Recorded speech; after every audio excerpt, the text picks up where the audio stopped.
Olá, bom dia. Quinta-feira, 20 de outubro de 2016. Eu sou Paula Paparelli e esse é o Bom Dia Baixada, ao vivo pela Santa Cecília TV.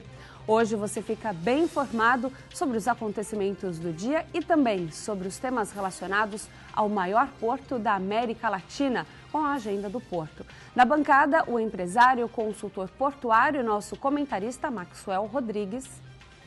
O convidado especial do Agenda do Porto desta semana é o empresário Martim Aron, presidente da ABTTC, Associação Brasileira dos Terminais Retroportuários e das Transportadoras de Contêineres. Bom dia para vocês, obrigado pela presença. Martim, bom dia, obrigado por ter aceitado o nosso convite. Eu é que agradeço esse convite e a oportunidade de poder falar da nossa entidade e dos assuntos do Porto. Max, obrigado por estar aqui hoje. Bom dia, Paula. Bom dia atípico. Geralmente a gente fala sobre o Porto sexta-feira. Para quinta-feira, para hoje. É um prazer estar aqui novamente. E um bom dia a todos os nossos telespectadores também. Vamos então às notícias do dia. O ex-deputado Eduardo Cunha foi preso preventivamente nesta quarta-feira em Brasília pela força-tarefa da Operação Lava Jato. Cunha já está nas dependências da Polícia Federal em Curitiba. A ordem de prisão expedida pelo juiz Sérgio Moro afirma que o político representava risco ao andamento do processo e à ordem pública, além da possibilidade concreta de fuga. O ex-deputado é acusado de ter recebido propina em contas na Suíça do esquema de corrupção da Petrobras. Aqui no programa nós temos acompanhado todas as operações que cercam a Lava Jato. E com a prisão do Eduardo Cunha, fica a pergunta: os políticos envolvidos estão com os dias de liberdade contados? Acredita nisso, Max?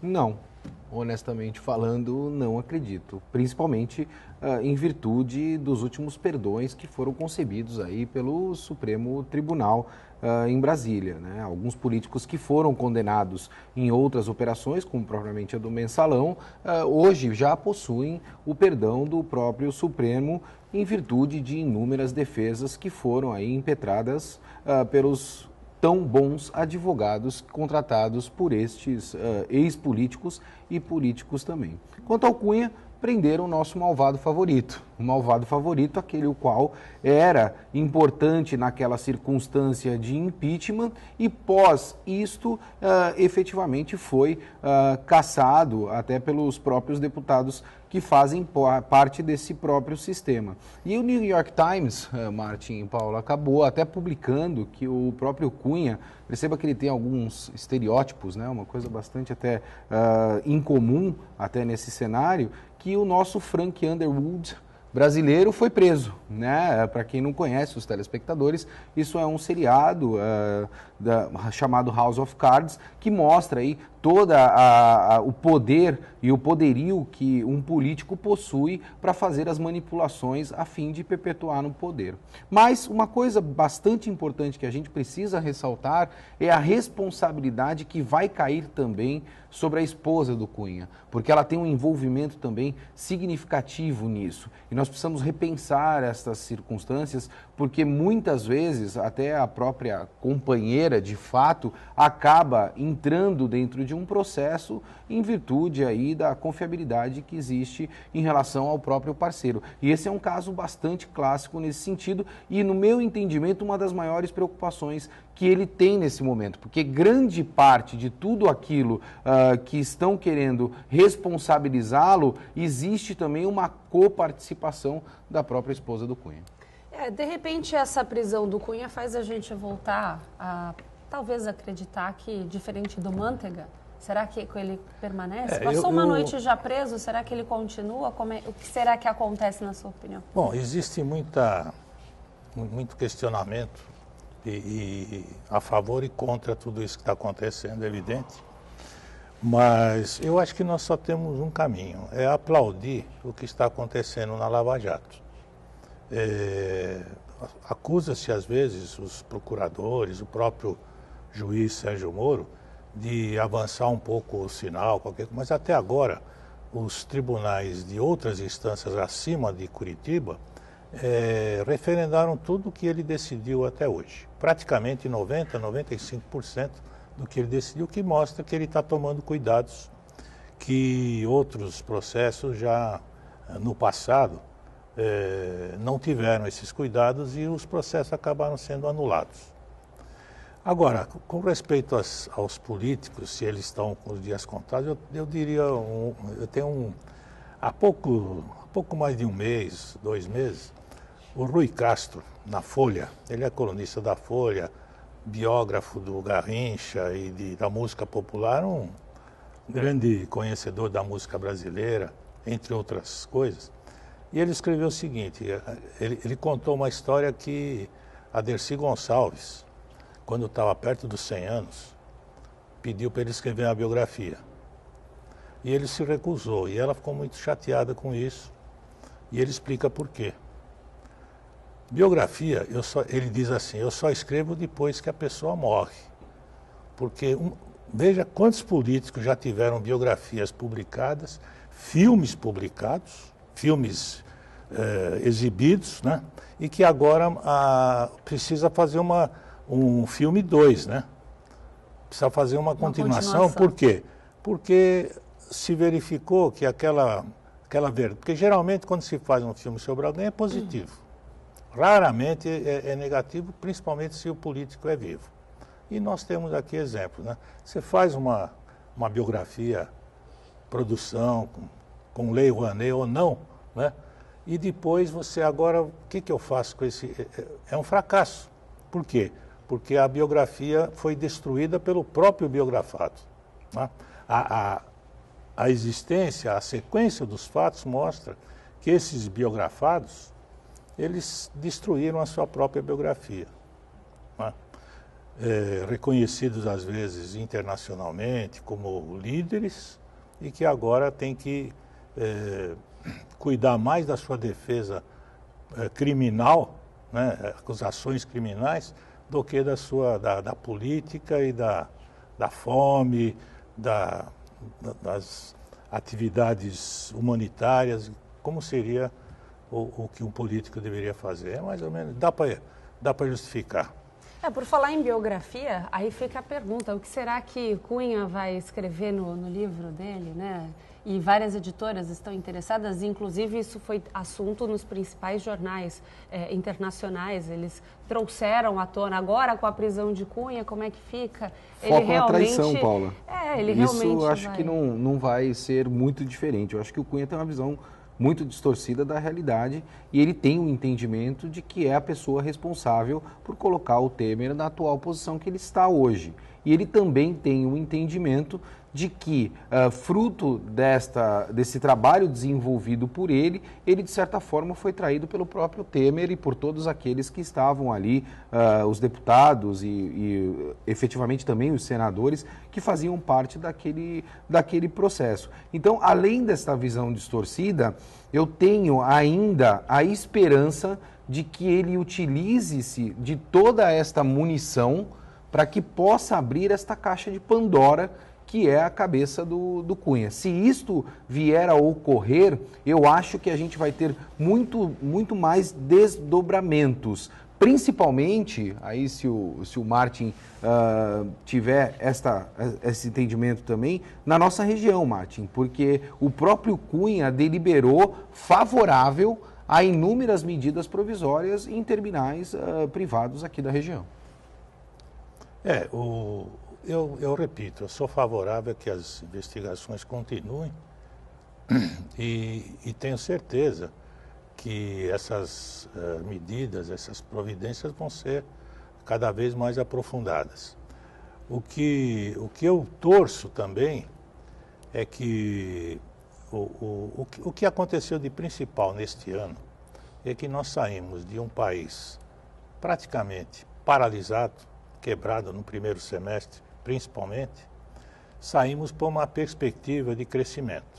Mas isso não foi especulativo, não, Martin? É única e exclusivamente especulação, porque mudou a confiabilidade.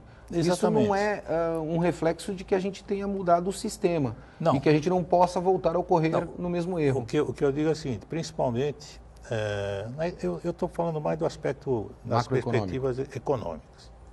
A falta de confiança, a insegurança jurídica, inclusive para os investidores, que existia e existe ainda porque o governo não conseguiu até agora destravar o programa de concessões, mas existe uma sinalização muito positiva de que as mudanças vão acontecer. Eu não vejo outra saída a não ser criar essa expectativa otimista e os indicadores já dão alguns sinais, não tão rápido quanto a gente gostaria e quanto o ministro Meirelles, ele prometia, vamos dizer assim, ele sinalizava. Na verdade, nós estamos prevendo hoje uma melhoria no nosso crescimento a partir na melhor das hipóteses, do início do primeiro trimestre de 2017. Então, nós vamos amargar ainda um período de paralisação, de incerteza, mas eu tenho certeza que todas essas providências, elas só podem trazer um benefício para o país. É evidente que a gente não acredita que tudo que a Lava Jato denunciou vai acabar assim como um passe de mágica. Não. Nem foi nem foi inventado isso nos últimos anos. O que aconteceu nos últimos anos foi uma atividade sistêmica, né, de malfeitos, né? Vamos falar assim para não ofender os ouvidos dos telespectadores. Então, o que eu acho é o seguinte: nós temos que ter um momento, né, paralelamente à continuidade de qualquer investigação, seja com foro privilegiado, seja sem foro privilegiado, mas que a economia volte a entrar nos trilhos, que é a primeira e única, praticamente, grande promessa do presidente Temer depois que assumiu. Ele tem usado essa frase constantemente: eu vou me dar satisfeito se eu trouxer o Brasil de volta aos trilhos, né? Então, isso é absolutamente necessário, porque o retrocesso que nós experimentamos nesse período não vai ser compensado em poucos anos. Hoje já se fala em 10 anos de atraso, nós vamos esperar 5, 6 anos para voltar aos níveis de desenvolvimento que a gente tinha há 6, 7 anos atrás. E é isso que eu espero, que pelo menos essa retomada de fato aconteça, né? Bom, vamos dar sequência ao programa aqui. Eu preciso chamar o intervalo comercial. Você continue com a gente, porque a gente tem muita coisa ainda para discutir aqui no Bom Dia Baixada. Voltamos já. Voltamos com o Bom Dia Baixada. O Comitê de Política Monetária, o Copom, do Banco Central, decidiu cortar a taxa básica de juros Selic em 0,25 ponto percentual para 14% ao ano. A decisão tomada nesta quarta-feira foi unânime. A taxa estava em 14,25% ao ano desde julho do ano passado. Mas 9 reuniões anteriores, o Banco Central decidiu manter a Selic no mesmo nível no mais longo período de estabilidade desde 1999. Os juros não caíam desde outubro de 2012, quando o Copom decidiu baixá-los em 7,5% para 7,25% ao ano. Aí eu quero saber de vocês, dos nossos convidados de hoje, como é que vocês avaliam essa mudança depois de tanto tempo? Pode ser um bom sinal? Concorda, Max? Eu acho que para a macroeconomia, sem sombra de dúvidas, é um bom sinal. Vem a contribuir a fim de atrair investimentos e principalmente capital necessário para que esses investimentos venham a ser feitos. Quando a gente desce um pouquinho mais para trazer para a nossa realidade de consumo, eu ainda tenho o entendimento de que, de certa forma, pode contribuir pela maior disponibilidade de crédito, principalmente no setor bancário, mas que nós possamos ainda voltar a cometer os mesmos erros pelas faltas de educação financeira. Isso aconteceu, a gente percebe hoje que boa parte da população está muito endividada, principalmente em virtude de não ter uma educação financeira para consumo. E isso é um dos grandes problemas que nós temos aqui. A gente percebe que a gente está sempre muito focado na questão do efeito, a gente fala muito da economia, mas a gente não vai certamente na causa. Quando a gente fala em disponibilidade também para investimento na macroeconomia, é muito importante que esses investimentos também venham acompanhados de custeio. de preservação de todos os investimentos que tenham sido feitos, porque senão nós vamos voltar a cometer os mesmos erros de sempre que foram cometidos e são cometidos no nosso país. Alguns especialistas acreditam que a taxa pode até reduzir ainda mais, um pouco mais para o ano que vem. Acredita nisso?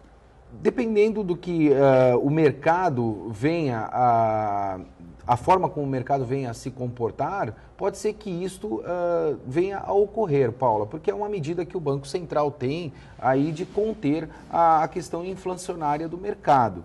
Hoje, como nós não temos consumo e a demanda é muito pequena, evidentemente que nós podemos aí, de certa forma, abrir um pouco mais a possibilidade do consumo e precisa ser feito isso para que a economia volte a girar consequentemente. Quando a gente fala em economia, ela inicia-se sim pelos grandes investimentos, esses grandes investimentos geram toda a cadeia produtiva e essa cadeia produtiva gera o consumo. Isso pode ocorrer para o ano que vem, em 2017, vou até me utilizar aí da fala do próprio Martin, onde ele acredita que no primeiro trimestre aí, ou segundo trimestre de 2017, a gente venha a ter uma retomada, e nós falamos isso aqui em outros programas relacionado a isso, aonde a partir do ano que vem nós venhamos a ter um pouquinho mais de estabilidade econômica. Mas é importante dizer que ainda 10% de inflação no ano para um país como o nosso não é algo muito assustador. O que nós precisamos regular são as questões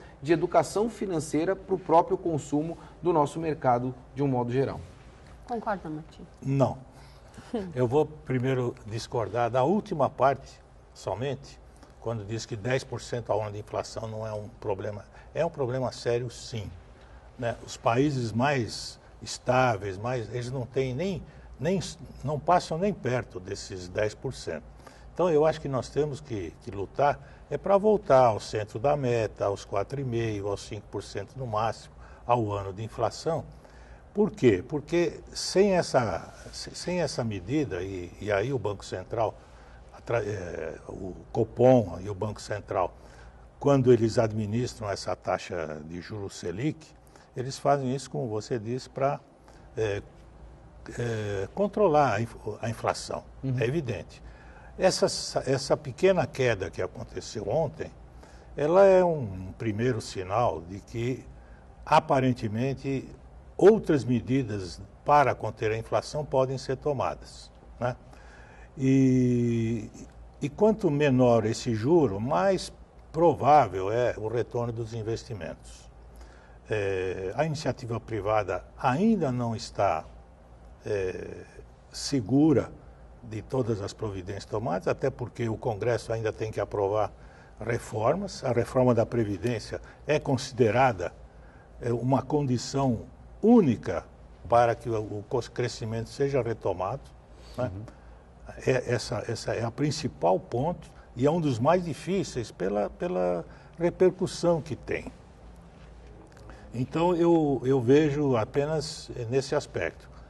Existem sinais de retomada, mas a médio prazo, quer dizer, nada que possa ser otimista este mês que vem, até o fim do ano. Nada a curto prazo? Nada a curto prazo. Mas os especialistas já vinham dizendo isso, alguns já falavam aqui alguma melhora significativa para 2018, 2017 as coisas vêm ainda bem devagar, né? Vamos dar continuidade aqui ao programa, já ainda falando de economia, em 5 meses na presidência, Michel Temer já editou medidas provisórias para liberar mais de 5 bilhões de reais para despesas inesperadas. Foram 5 medidas provisórias promulgadas pelo governo Temer, que determina a abertura de créditos extraordinários. O estado do Rio de Janeiro foi o principal beneficiário com quase 3 bilhões de reais. Créditos extraordinários também foram destinados à Justiça Eleitoral, à do Trabalho, ao Ministério da Integração Nacional e à própria União. Mais de 5 bilhões em medidas provisórias e o governo corre atrás da aprovação da PEC 241, que limita os gastos públicos. Essa PEC representa um obstáculo a mais para a concretização dos investimentos do governo federal necessários aí? Antes de responder a pergunta, se a Paula me permitir, e até propriamente os telespectadores, eu vou voltar um pouquinho naquela questão da inflação, quando eu mencionei os 10%, e o Martin fez até o próprio comentário dele. Quando eu falo na questão dos 10% inflacionária, porque antes do Plano Real nós tínhamos uma condição de inflação no país absurda, e outras gerações conviveram com esta inflação. Ok? Feito isto, quando a gente compara o nosso país, principalmente com outros países que são desenvolvidos, e aí quando eu falo em desenvolvimento, isso está relacionado diretamente às questões de infraestrutura, logísticas, que vêm a reduzir o custeio daquele país e dar maior competitividade. Então, por nós termos um cenário hoje de 10% de inflação, com todas as dificuldades que nós temos no nosso país, não é algo muito assustador. Poderíamos ter, sim, um processo ou até uma fotografia muito pior daquela que nós temos. Nós precisamos se ater, sim, a melhorar a confiabilidade do mercado, desse cenário econômico e, consequentemente a isso, fazer os investimentos nas áreas nas quais nós necessitamos. Uma das coisas bastante importantes, e a gente vem debatendo muito isso, e aí eu acho que o Martin da área vai falar com bastante propriedade, para que o telespectador tenha um entendimento, no porto, muitas vezes, nós vamos lá fora fazer comparativos, né, do que nós temos aqui com o que os portos internacionais têm. E feito isto, muitas vezes nós trazemos todas as tecnologias de lá, nós trazemos alguns processos operacionais de lá, fruto desse benchmarking que é feito entre os países, mas nós não nos atemos no foco principal. Por exemplo, o maior cliente de um porto, isso eu aprendi visitando os maiores portos do mundo, chama-se caminhoneiro.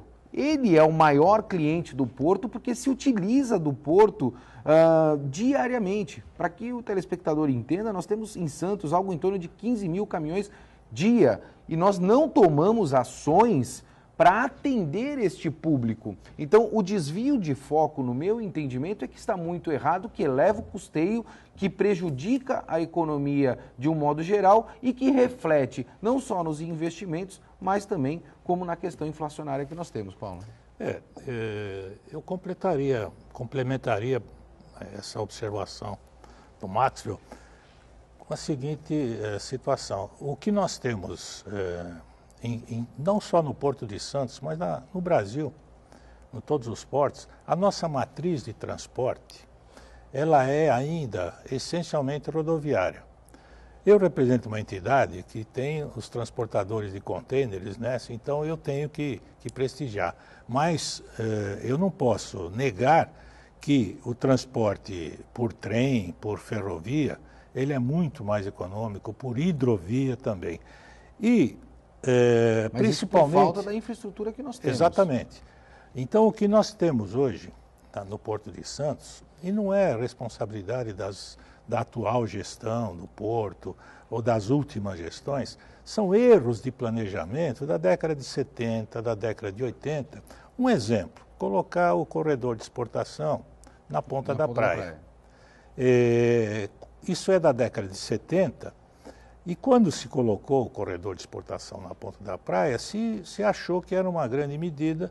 Por quê? Porque o navio que entrava pela barra, ele ia percorrer um trajeto menor para poder atracar. Isso fez com que o trem que sai do Planalto, que vem atravesse a cidade toda, com inúmeros cruzamentos em nível, né? Isso traz uma ineficiência para todo o setor muito grande. Então, o que aconteceu da década de 90, quando as ferrovias foram concessionadas, foram privatizadas, aumentou bastante o fluxo de carga pela via ferroviária. Muito. Mais do que dobrou, triplicou. Mas ainda é pouco perto do que poderia ser. Isso não significa que o caminhão vai perder espaço. Não. O caminhão ainda vai ter, com todo esse crescimento que nós temos e que se espera que o porto volte a crescer, o comércio exterior volte a tomar o seu lugar, o caminhão ainda vai ser muito importante. O Truck Circle de um caminhão de importação, por exemplo, no Porto de Santos, que é o ciclo completo que o caminhão tem, gira em torno aproximadamente de 1h30 a 1h40. Né? Se nós temos hoje infraestrutura disponível necessária para que esse caminhão possa ser mais ágil, nós não estamos dizendo que a demanda vai diminuir fruto do investimento logístico. Né? Muito pelo contrário. Hoje, se um caminhão faz uma viagem, ele tem possibilidade de fazer 2, 3, 4, 5 e aumentar esta produtividade com um custo menor para que nós venhamos ser mais competitivos.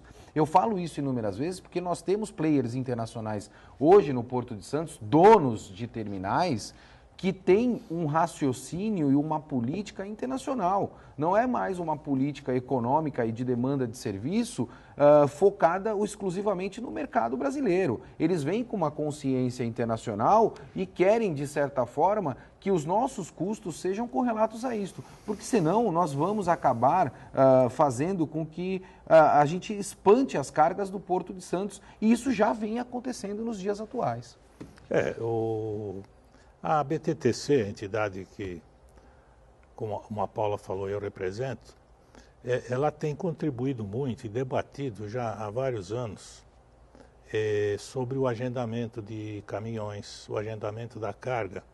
Para evitar, nós vimos em 2013 aquele tremendo congestionamento aqui na região toda, Cubatão, nas duas margens, tanto na margem do Guarujá como na margem de Santos.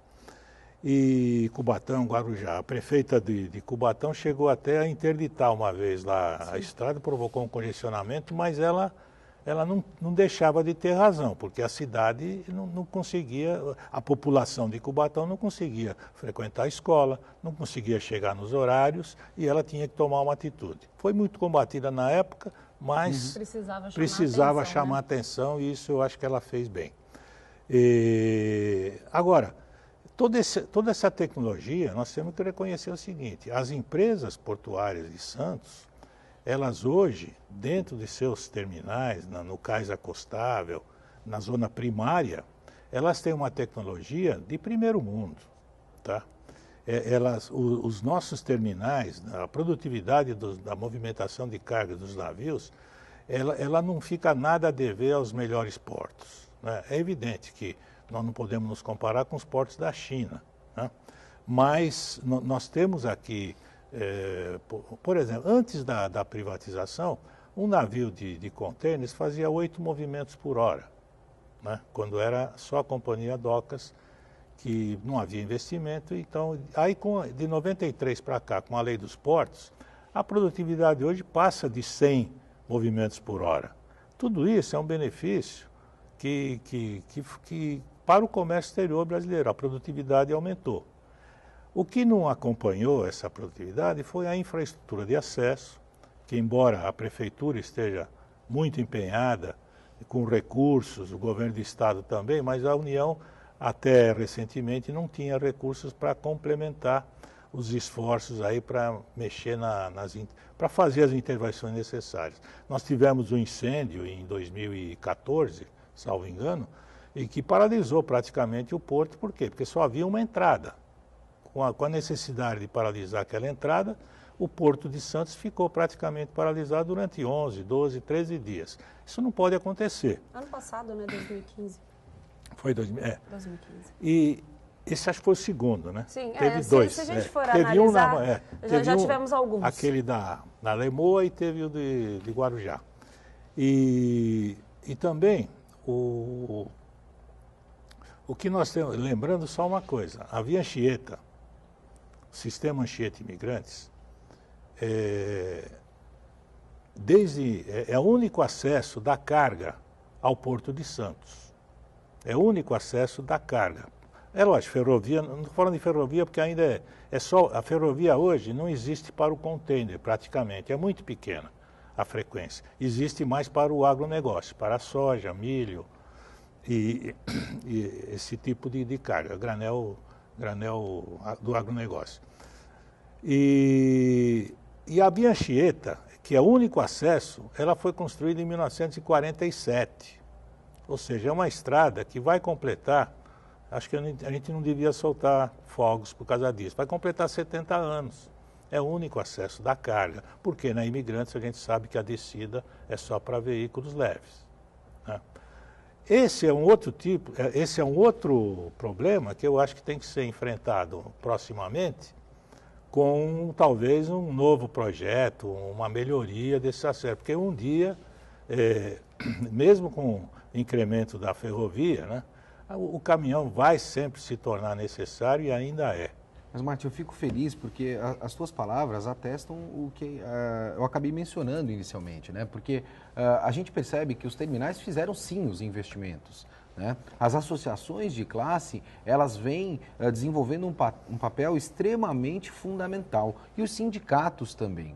O que nós temos de fazer, e isto eu acho que esse espaço que nós temos aqui nesse programa vem transferindo de forma bastante significativa para esse mercado portuário, é a importância dessas classes se unirem a fim de reivindicar aquilo que é necessário. Quando eu disse que a gente vai nos portos lá fora, em outros países, e nós aprendemos as tecnologias e o conhecimento operacional e trazemos isso para o nosso mercado aqui, isso é uma verdade absoluta, como você mencionou. Mas nós ainda não nos atemos no foco principal, que é o caminhoneiro. Haja vista que nós temos aí, como você mesmo mencionou, uma estrada de 70 anos para que essas pessoas se utilizem dessa única entrada ao Porto de Santos para descarregar ou carregar todas as cargas. Então nós precisamos melhorar o nosso apoio logístico, o nosso apoio de infraestrutura com foco em quem utiliza necessariamente esse mercado e nesse porto. Quando a gente fala da entrada da cidade, a nova entrada da cidade de Santos, isso para mim está virando uma questão muito similar ao eixo ali Guarujá e Santos, né, a ponte. Então eu acho que isso também está virando um grande mistério, tudo o que vai acontecer em relação à entrada da cidade de Santos. Nós não percebemos o papel principalmente da Codesp, que é o órgão regulamentador nesse sentido e que precisa fazer parte de todo esse processo a fim de atender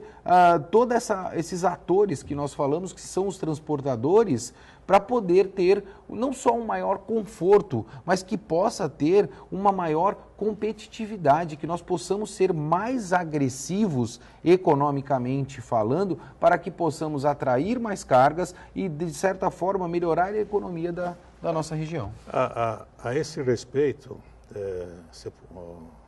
você falou da Codesp, Companhia Docas do Estado de São Paulo. Eu faria um comentário. Eu já mencionei aqui que essa falta de planejamento do passado não pode ser, não pode ficar como ônus das atuais gestões. O que eu entendo que houve uma espécie, um retrocesso na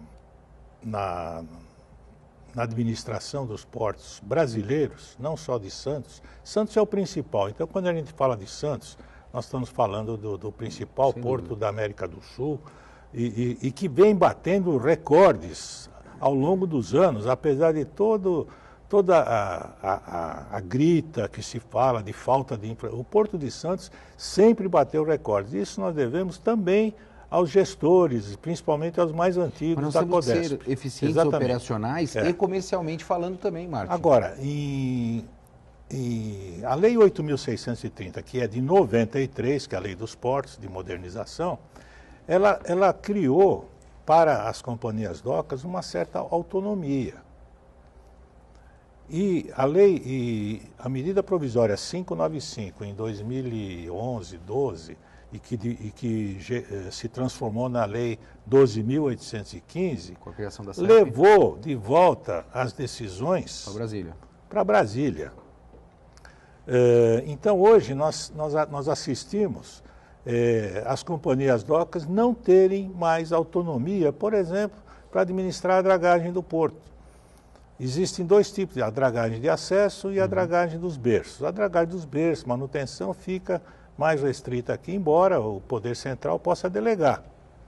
Mas não é a mesma coisa. E ontem, eu até comentei um pouco com a Nós falamos um pouco antes do programa começar, sim? Do encontro do Fiesp. Eu participei de um workshop na Fiesp, Federação das Indústrias do Estado de São Paulo. Eu participo do DEINFRA, lá, o Departamento de Infraestrutura, Logística e Transporte. O tema ontem era infraestrutura, mas mais voltada para aeroportos. Mas os problemas são os mesmos. Muito parecidos. Muito parecidos. E o que o palestrante, que eu não vou dizer o nome, porque ele está no governo, né, então não convém dizer, o palestrante ontem disse é o seguinte: ele está enfrentando, ele é do novo ministério, né, Ministério dos Transportes. Agora a Secretaria de Portos também perdeu o protagonismo, como a Secretaria de Aviação Civil e o DENIT, a Secretaria de Rodovias também. Hoje está tudo sob o chapéu do Ministério dos Transportes. Viraram departamentos, secretarias. E o que ele comentou no en passant é que durante esses últimos anos, 2007, os técnicos, os jovens técnicos, nada contra a juventude, tá?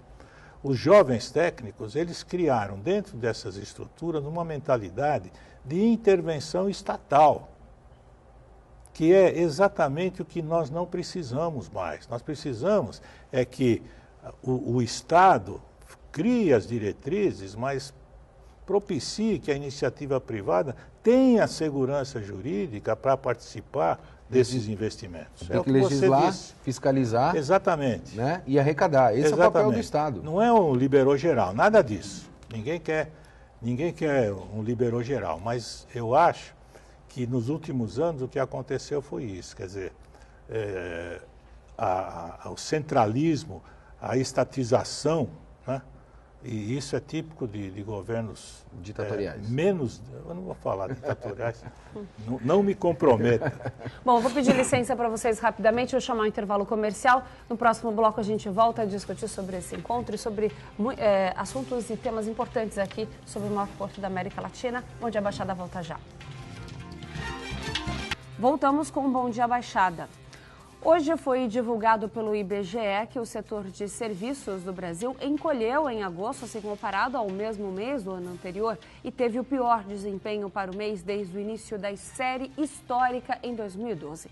As empresas de serviços faturaram 3,9% a menos, se descontado o efeito da inflação. Em relação a julho, o setor caiu 1,6%.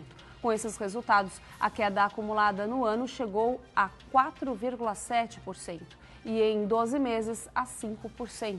A economia tenta se estabilizar e se em um cenário de identificação política, indefinição política, sem um comando definido da CEP, Secretaria Especial dos Portos, a interlocução fica prejudicada. Eu quero saber de vocês qual o papel da iniciativa privada para conseguir manter e avançar a atividade portuária diante desse quadro nacional. Max. Falando em relação inicialmente à questão dos serviços, Paula, o brasileiro tem DNA empreendedor. Nós somos empreendedores por natureza. E o setor de serviços, as micros e médio empresas, são as empresas que acabam alavancando o país economicamente e produtivamente também. Em virtude da crise na qual nós enfrentamos, muitas empresas acabaram fechando as suas portas e também, sucessivamente a isso, limitando aí um volume maior de faturamento. Eu acho que é importante a gente repensar isso, proteger principalmente as pequenas e médias empresas, porque além de serem os maiores empregadores nacionalmente, também são boa parcela do faturamento e arrecadação que os estados possuem. Então, a gente precisa olhar isso com um pouco mais de cuidado. Na questão da interlocução com o governo federal, nós até estávamos aqui conversando no break e a minha opinião é bastante clara nesse sentido. Eu acho que todas as classes, os atores relacionados não só ao Porto de Santos, mas também em relação aos outros portos,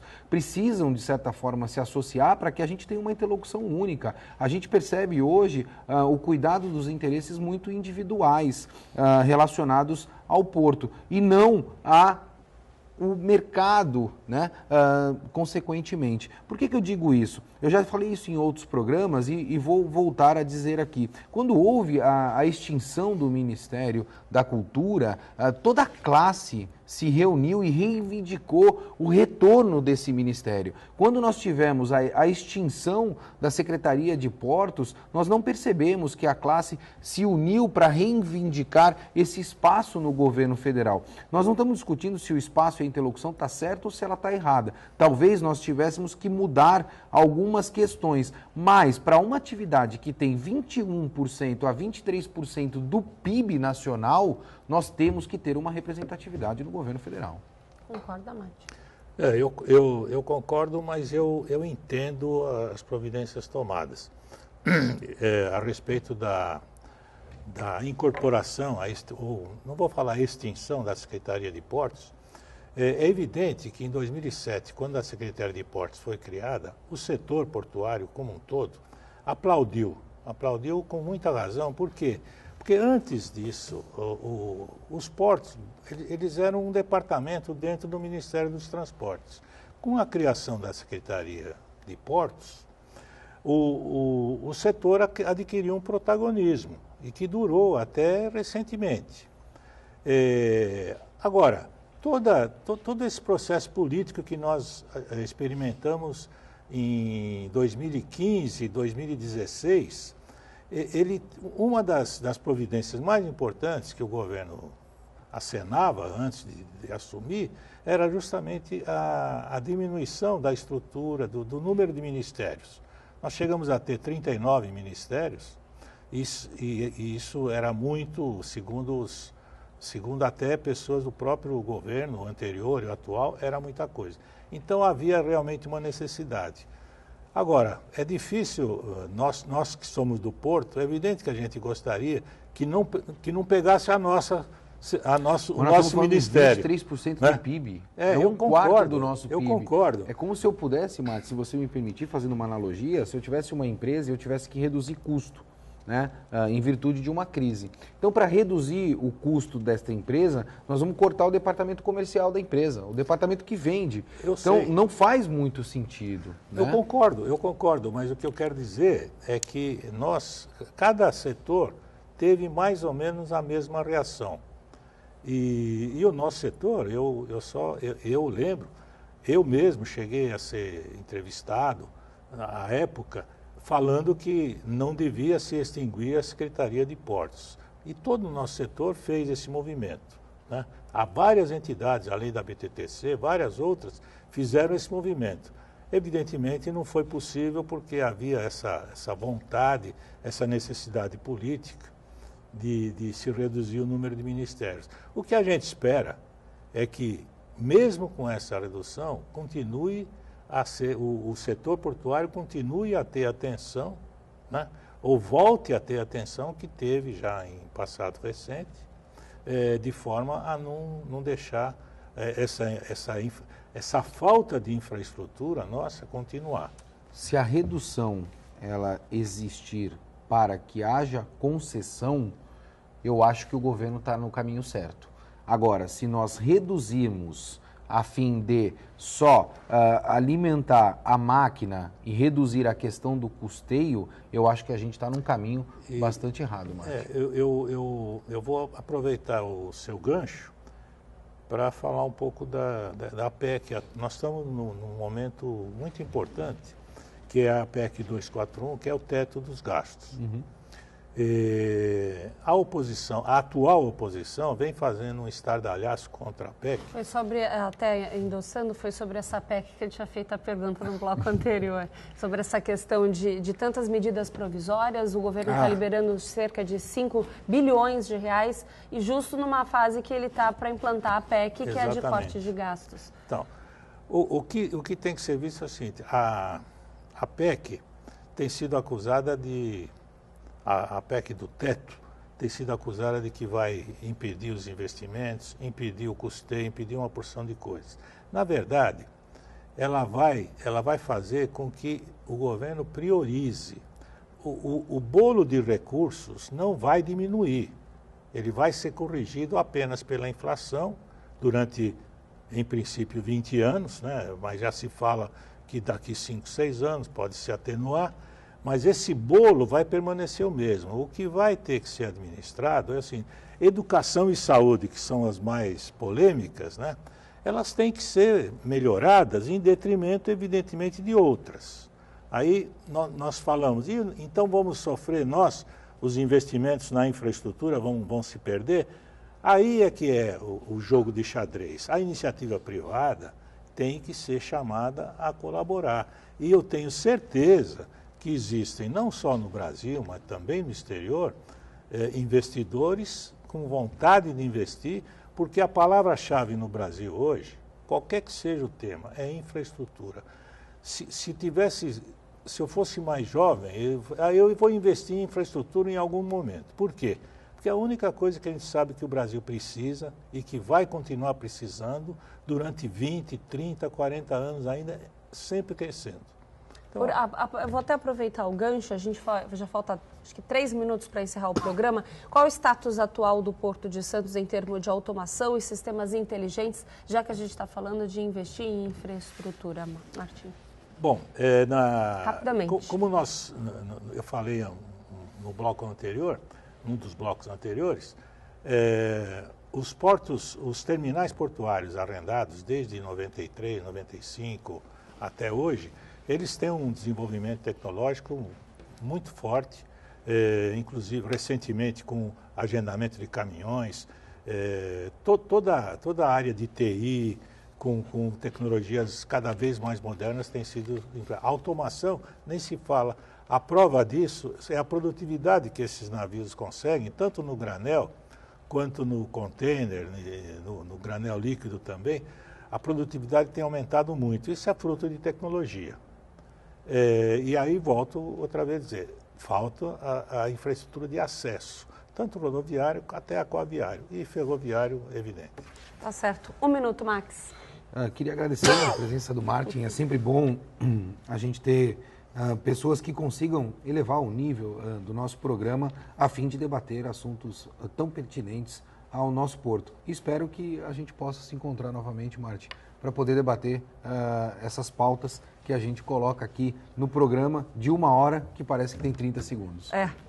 Passa muito rápido, a gente tinha realmente muito mais o que discutir. Para você ver a importância do Porto de Santos, essas questões, a importância desse espaço que a gente abre, que seria sempre às sextas-feiras que a gente trouxe, essa semana abriu uma exceção para quinta-feira, mas que a gente é fundamental que a cidade, principalmente por estar aqui com esse condomínio que o Max gosta de chamar o Porto de Santos, esse grande condomínio, o maior porto da América Latina, precisa de um espaço, talvez até maior do que um dia por semana, para a gente discutir. Realmente é de fundamental importância. Obrigada, Martim, por ter aceitado o nosso convite. Já fica aí aberta um novo convite para uma próxima oportunidade. Obrigado ao Max e à Paula pelo convite e fiquei muito satisfeito também pelo nível do debate e é sempre interessante a gente poder debater os assuntos, eu não diria os problemas, os desafios do Porto de Santos. Muito obrigado. Tá certo, Max. Obrigada por estar aqui mais uma vez, mais uma semana. O Bom Dia Baixada fica por aqui. Para você, uma excelente quinta-feira. Lembrando que o programa de hoje reprisa às 5 horas da tarde. Te espero amanhã, às 8 horas da manhã. Até lá.